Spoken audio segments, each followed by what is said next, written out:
Halo teman-teman di Indonesia yang saya kasihi. Apa kabar? Senang sekali bisa berjumpa dengan Anda semua. Teman-teman, bagi orang Indonesia, seberapa pentingkah makna sebuah janji? Kita pasti akan mempercayai orang yang menepati janjinya, dan sebaliknya, kita akan menjauhi orang yang suka mengingkari janji. Mengapa demikian? Karena janji bukanlah sekadar kata-kata yang keluar dari mulut, melainkan cerminan dari karakter dan harga diri seseorang. Mengingkari janji sama saja dengan menghancurkan kehormatan diri sendiri. Hari ini, saya ingin berbicara tentang sebuah janji yang paling besar dan paling agung di dunia ini, yaitu janji yang diberikan oleh Tuhan, Sang Pencipta kita. Banyak teman-teman saya di Indonesia yang bertanya seperti ini, apakah Alkitab yang dibaca oleh orang Kristen itu tidak diubah atau dipalsukan oleh manusia seiring berjalannya waktu? Ini adalah pertanyaan yang sangat penting. Karena jika kitab yang kita percayai adalah palsu, maka iman kita pun menjadi sia-sia. Namun teman-teman, untuk menjawab pertanyaan ini, daripada membahas sejarah yang rumit, saya ingin mengajak kita bertanya terlebih dahulu. Tuhan seperti apakah yang kita percayai? Teman-teman, bukankah Tuhan yang kita sembah adalah Tuhan yang Maha Kuasa? Bukankah Dia yang menciptakan dan memelihara seluruh alam semesta ini? Ya, tentu saja. Kalau begitu, coba renungkan. Tuhan yang Maha Kuasa telah menulis surat cinta untuk umat manusia. Dia telah memberikan peta yang akurat agar kita tidak tersesat di jalan menuju surga. Lalu, mungkinkah Tuhan membiarkan begitu saja tangan manusia merusak dan memalsukan firman-Nya yang agung itu? Jika kita percaya bahwa manusia bisa dengan mudah mengubah wahyu Tuhan, itu berarti kita terlalu melebih-lebihkan kekuatan manusia, dan di saat yang sama, kita meremehkan kemahakuasaan Tuhan. Tuhan yang kita sembah tidaklah selemah itu, sehingga Dia membiarkan kebenarannya dirusak oleh kebohongan manusia.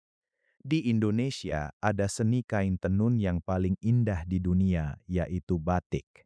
Mari kita bayangkan sebuah cerita tentang seorang pengrajin batik terkenal dari Yogyakarta.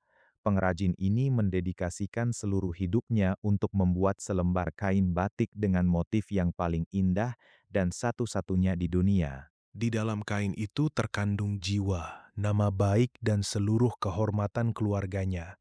Pengrajin ini memutuskan untuk mengirimkan kain batik yang sangat berharga ini kepada putra kesayangannya yang tinggal jauh di seberang pulau. Dia memanggil seorang utusan dan memberinya pesan dengan sangat tegas. Kain ini sama berharganya dengan nyawaku. Kamu harus menyerahkannya tepat ke tangan anakku. Namun, bagaimana jika di tengah perjalanan, utusan itu sesuka hatinya mencoret-coret kain itu dengan warna lain, mengguntingnya, dan merusaknya? Lalu dia datang kepada anak itu dan berbohong, "Ini adalah buatan ayahmu." Jika pengrajin itu benar-benar orang yang hebat dan bijaksana, dia tidak akan sembarangan menyerahkan barang sepenting itu kepada utusan biasa. Dia pasti akan mengirimkan pengawal yang paling dapat dipercaya, atau bahkan dia sendiri yang akan menjaganya seperti biji matanya, memastikan kain itu tiba dengan selamat di tangan anaknya. Begitu pula dengan Tuhan. Tuhan tidak akan pernah membiarkan manusia sesuka hatinya merusak firman-Nya. Kain batik kebenaran yang berisi nyawanya, yang telah Dia berikan melalui para nabi. Tuhan telah berfirman dengan jelas melalui Nabi Yesaya. Rumput menjadi kering, bunga menjadi layu, tetapi firman Allah kita tetap untuk selama-lamanya. Yesaya 48. Meskipun zaman berganti, kekaisaran runtuh, dan bahasa berubah, firman Tuhan kita tidak akan berubah dan akan berdiri teguh selamanya. Mengapa? Karena Tuhan sendiri yang menjaga firman-Nya. Tentu saja, ada sangat banyak bukti sejarah yang menunjukkan bahwa Alkitab tidak pernah diubah. Pada tahun 1947, di dalam gua-gua dekat Laut Mati Dead Sea di Israel, ditemukan gulungan-gulungan Alkitab yang berusia lebih dari 2000 tahun, yang dikenal sebagai gulungan Laut Mati Dead Sea Scrolls. Para ahli membandingkan Alkitab kuno tersebut dengan Alkitab yang kita baca saat ini. Meskipun ribuan tahun telah berlalu, isi dari kedua Alkitab tersebut sangatlah identik, sama persis. Ini adalah sebuah mukjizat. Ini bukanlah hasil dari kemampuan manusia. Ini adalah bukti nyata bahwa Tuhan sendiri yang menjaga dan melindungi firman-Nya.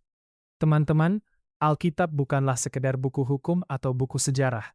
Alkitab adalah janji Tuhan untuk menyelamatkan umat manusia yang telah jatuh dalam dosa dan tersesat. Janji bahwa Dia akan mengirimkan seorang penyelamat, juru selamat, untuk menebus kita yang seharusnya mati karena dosa. Janji ini secara konsisten disampaikan oleh Tuhan dari kitab Kejadian hingga Wahyu. Jika Alkitab telah dipalsukan, maka kita tidak bisa mempercayai janji Tuhan. Jika kita tidak bisa mempercayai janji Tuhan, maka kita tidak bisa memiliki kepastian akan keselamatan kita esok hari. Namun, bersukacitalah. Tuhan kita adalah Tuhan yang setia. Karena Tuhan yang mengatakannya, kita bisa sepenuhnya mempercayai Alkitab.